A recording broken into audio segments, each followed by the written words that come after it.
ఆ ఒక్క మాటే బాల్కొండ ఎమ్మెల్యేను ఇప్పటికీ వెంటాడుతోందా? కేసీఆర్ ఫస్ట్ సర్వేలో ఘోరంగా ఉన్న గ్రాఫ్ ఇప్పుడు ఎలా మారింది? పసుపు రైతుల్లో వ్యతిరేకత ఎందుకు పెరుగుతోంది? 3 ఏళ్లలో ప్రశాంత్ రెడ్డి ఏం చేశారు? వచ్చే 2 ఏళ్లలో ఏం చేస్తానంటున్నారు? పల్లెబాట కార్యక్రమం ఉద్దేశ్యం ఏమిటి?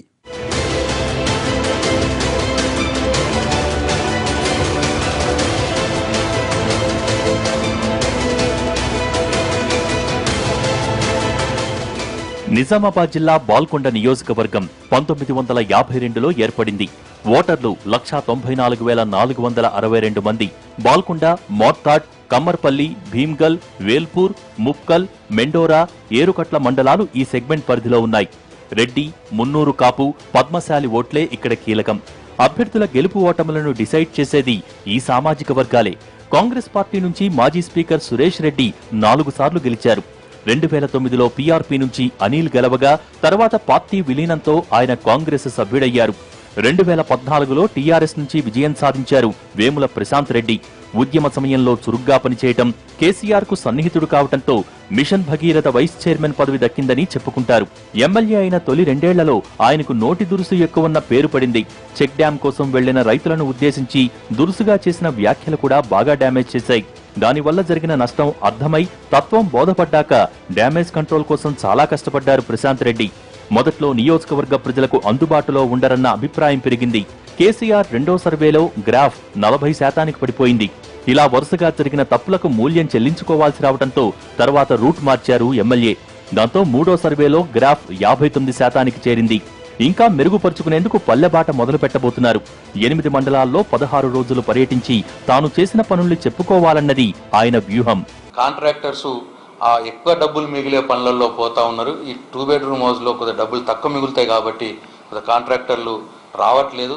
అయినా సరే మేము ప్రయత్నం చేస్తూ ఉన్నాం. నియోజకవర్గంలో 5 చోట్లలో ఈ పనులు ప్రారంభించాం. తొందరలోనే మిగతాయి కూడా ప్రారంభిస్తాం. ఇంకా శాంక్షన్ కూడా తీసుకొస్తాం. పసుపు ఆధారిత పరిశ్రమలు పెట్టడానికి పారిశ్రామికవేత్తలు ముందుకొస్తే తప్పకుండా ఇక్కడి పసుపుకు మంచి ధరతో పాటు పసుపు వెరైటీలు, పసుపు మీద పరిశోధన కూడా జరిగే అవకాశం ఉంటుంది. మా వంతు ప్రయత్నంగా పసుపు స్పైస్ బోర్డు ఏర్పాటు చేయడం, ల్యాండ్ అలాట్ చేయించుకోవడం, 30 కోట్ల రూపాయలు శాంక్షన్ చేయించుకోవడం, ఇవన్నీ కూడా బడ్జెట్లో పెట్టి మరి శాంక్షన్ చేయించుకోవడం జరిగింది. నియోజకవర్గంలో పసుపు, మొక్కజొన్న, ఎర్రజొన్న, కూరగాయలు పండిస్తారు. అన్నింటికంటే ప్రధాన పంట మాత్రం పసుపే. కానీ గిట్టుబాటు ధర లేక అల్లాడుతున్నారు రైతులు. అసలు ఈ సీజన్లో పంట వెయ్యాలా వద్దా అన్న డైలమాలో ఉన్నారు. రైతుల్ని ఆదుకోవటానికి పసుపు పార్క్ ఏర్పాటు చేస్తామని చెప్పిన ప్రభుత్వం 30 కోట్ల నిధుల్ని కూడా కేటాయించింది. కానీ పనులు చురుగ్గా జరగటం లేదు. అది పూర్తయితే పసుపు ఆధారిత పరిశ్రమలు వచ్చి రైతులకు మేలు జరుగుతుంది. గత ఎన్నికల్లో పసుపు బోర్డు హామీ ప్రధానమైనది. కానీ కేంద్ర ప్రభుత్వం అందుకు సుముఖంగా లేదు. లోకల్ గా పసుపు బోర్డు వస్తేనే మాకు న్యాయం జరుగుతుందని అంటున్నారు రైతులు. ఎమ్మెల్యే, ఎంపీలు అందుకోసం గట్టిగా ప్రయత్నాలు చేయాల్సిందేనని అంటున్నారు. రోడ్లు కానీ, ఈ వాటర్ కానీ, ట్యాంక్ కూడా ఓకే అయిపోయింది. అధికారులు వస్తున్నారు, చేస్తున్నారు. కానీ ఇంకా మాకు ఈ రైతులకు కావాలి. విలేజ్లతోటి మాకు అవసరం లేదు. గిట్టుబాటు ధర అయ్యే దాంట్లో ఇప్పుడు మక్కలకు దానికి దీనికి ఇచ్చినట్టు ఖచ్చితంగా పసుపుకు ఒక రేట్ అనేది నిర్ణయించేసి ఓ బోర్డు ఏర్పాటు చేస్తే దానికి మాకు బాగుంటుందని కోరుకుంటున్నాం. 3.5 సంవత్సరాల అడపదడప వచ్చినట్టే ఉంది. ఎప్పుడు వచ్చినా వేల్పూర్ మండలే డెవలప్ చేసుకున్నాడు. బాల్కొండ నియోజకవర్గ హెడ్ క్వార్టర్ ఉండి ఇక్కడ డెవలప్ చేసినది ఏమీ లేదు. అక్కడ వేల్పూర్ హెడ్ క్వార్టర్కి తీసుకెళ్ళిండు. ఇట్లా మార్కెట్ కమిటీ ఇక్కడ కట్టేది అక్కడికి తీసుకువెళ్ళిండు. అలా ఆయన సొంత మండలంకు స్వార్థంగా ఆలోచిస్తున్నాడు తప్ప బాల్కొండ నియోజకవర్గ కేంద్రం కోసం చేసింది ఏం కనబడదు. కాళేశ్వరం నుంచి వరద కాలువ ద్వారా రివర్స్ పంపింగ్ లో ఎస్ఆర్ఎస్పీకి నీళ్లిచ్చేందుకు ఆమోదం తెలిపిన ప్రభుత్వం అందుకోసం 1050 కోట్లు కేటాయించింది. ఏడాదిలో పనులు పూర్తి చేయాలన్నది టార్గెట్.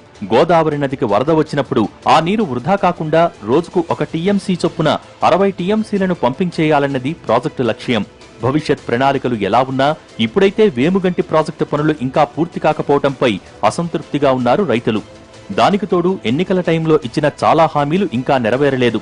మూతపడ్డ భీమ్గల్ బస్సు డిపోను తెరిపిస్తానన్నారు ప్రశాంత్ రెడ్డి. 3 ఏళ్ల తర్వాత ఆ ఊసే లేదు. బాల్కొండలో మినీ స్టేడియం ఏర్పాటు హామీని మర్చిపోయారంటున్నారు స్థానికులు. డబుల్ బెడ్రూమ్ ఇళ్ల నిర్మాణ పనులపై అసహనంగా ఉన్నారు. రోడ్లు కూడా అంత పెద్ద కొత్త ఇండ్లు అవుతున్నాయి. రోడ్లు కూడా చెల్లేవు. డ్రైనేజీలు వంగుతున్నాయి. ఎక్కడెక్కడ చెత్త కుప్పలు ఇదైపోతున్నాయి. బస్టాండ్ కేవలం మురికి కాలువలకు మాత్రమే నిలయమైంది. బస్ డిపో అన్నారు, బస్ డిపో గురించి పట్టించుకుంటలేరు. సమస్యలు మాత్రం అక్కడే ఉన్నాయి. మినీ స్టేడియంకు నిధులు చేయలేకపోవడం, ఇక్కడ ఉన్న మినీ స్టేడియంని కాక వేరే ఇతర మండలానికి తరలించడం కూడా మా ఈ బాల్కొండ ప్రజలకు ఒక బ్యాడ్ లక్. ఇప్పటికైనా కానీ పాలకులు ఈ బాల్కొండ క్రీడాకారులను దృష్టిలో పెట్టుకొని మినీ స్టేడియంకు నిధులు కేటాయించి. మాటలు తప్ప 3 ఏళ్లలో ఎమ్మెల్యే చేసిందేం లేదంటున్నాయి ప్రతిపక్షాలు. పసుపు బోర్డ్, భీమ్గల్ బస్ డిపో లాంటి ముఖ్యమైన హామీలనే నెరవేర్చలేనప్పుడు ప్రజల కోసం పనిచేస్తున్నట్టు ఎలా చెప్పుకుంటారని అడుగుతున్నారు విపక్ష నేతలు. అక్కడ 7 గ్రామాల రైతులకు ఉపయోగకరంగా ఉంటుందని చెప్పేసి ఆ రోజు ఎంతో కష్టపడి ఫారెస్ట్ క్లియరెన్స్ చేపిస్తే ఇప్పటి వరకు కూడా వేమిగంటి ప్రాజెక్టు అతి లేదు గతి లేదు. ఒక 100 రోజుల్లోనే బస్ డిపో తీసుకొస్తామని చెప్పేసి వాగ్దానం చేసి ఇప్పటివరకు బస్ డిపో కాదు కదా, అక్కడ ఉన్న బస్సులు కూడా సరిగ్గా నడవట్లేదు. అసలు ఏం జరిగిందని నియోజకవర్గంలో అసలు ఏం చేశారని చెప్పేసి రేపు రాబోయే ఎన్నికల్లో మీరు ప్రజల దగ్గరికి పోతారని చెప్పేసి వాళ్ళు అడుగుతారు. ఎమ్మెల్యే మాత్రం 40 ఏళ్లలో చేయలేని పనుల్ని 3 సంవత్సరాల్లో చేసి చూపించానంటున్నారు. రివర్స్ పంపింగ్ తో ఎస్ఆర్ఎస్పీకి 60 టీఎంసీల నీళ్లు వస్తే నియోజకవర్గంలో సాగు తాగునీటికి అస్సలు సమస్య ఉండదని అంటున్నారాయన. శ్రీరామ్ సాగర్ ప్రాజెక్టుకి రోజుకి 1 టీఎంసీ చొప్పున 60 టీఎంసీల నీళ్లు నింపే కార్యక్రమానికి మన మొన్ననే మంత్రివర్గము, ప్రభుత్వము, గౌరవ ముఖ్యమంత్రి కేసీఆర్ గారు ఆమోదముద్ర వేసి టెండర్లకు కూడా పిలవడం జరిగింది. దాదాపు 1050 కోట్ల రూపాయలతో మరి కార్యక్రమం మొదలు పెట్టబోతున్నాం. మరి అది జరగగానే సంవత్సరంలో పూర్తి చేయాలన్న ఒక నిర్దేశనం కూడా ఉంటుంది. దానికి సరిపడా నీళ్లు కూడా ఇవాళ కాళేశ్వరం నీళ్లు శ్రీరామ్ సాగర్ ప్రాజెక్టుకు వస్తాయి. ఈ రకంగా ఏ రకంగా చూసినా మరి ఈ కాళేశ్వరం నీళ్లు వరదకాల ద్వారా తెచ్చి శ్రీరామ్ సాగర్ నింపడం అనేది బాల్కొండ ప్రజల అదృష్టంగా నేను భావిస్తా ఉన్నా. వాగు, పెద్దవాగు అని 2 వాగులు 65 కిలోమీటర్ల పొడవున మా నియోజకవర్గంలో పారుతా ఉన్నాయి. మరి గౌరవ ముఖ్యమంత్రి గారు మొత్తం స్టేట్ వైడ్ పాలసీలో భాగంగా మన అన్ని రోడ్లన్నీ కూడా మండలాన్ని నుంచి జిల్లాకి డబుల్ రోడ్లు చేసుకోవాలి R&B అని చెప్పి నిర్ణయం తీసుకొని మండలంకు ఉన్న కనెక్టివిటీ కూడా డబుల్ రోడ్ చేసుకోవాలని నిర్ణయం తీసుకొని ముందుకు పోవడం జరిగింది. ఇక రాజకీయంగా చూస్తే ఇక్కడ ప్రతిపక్షం అంత బలంగా లేకపోవటం ప్రశాంత్ రెడ్డికి కలిసొస్తోంది. కాంగ్రెస్ నాయకుడు అనిల్ ఎక్కువ రోజులు హైదరాబాద్లో ఉంటున్నారు తప్ప నియోజకవర్గంలో పార్టీ పటిష్టత కోసం పనిచేయటం లేదన్న అభిప్రాయం కేడర్లోనే ఉంది. కాంగ్రెస్ తో పోలిస్తే ఇక్కడ టీడీపీనే కొంత బలంగా ఉంది. ఏలేటి మల్లికార్జున్ రెడ్డికి పట్టున్నా పార్టీ పరంగా మైనస్ అవుతోంది. మొత్తానికి ఎమ్మెల్యే ప్రశాంత్ రెడ్డి మీద కొంత అసంతృప్తి ఉన్నా దాన్ని ఉపయోగించుకోగల ప్రతిపక్ష నాయకుడు ఎవరూ లేరు.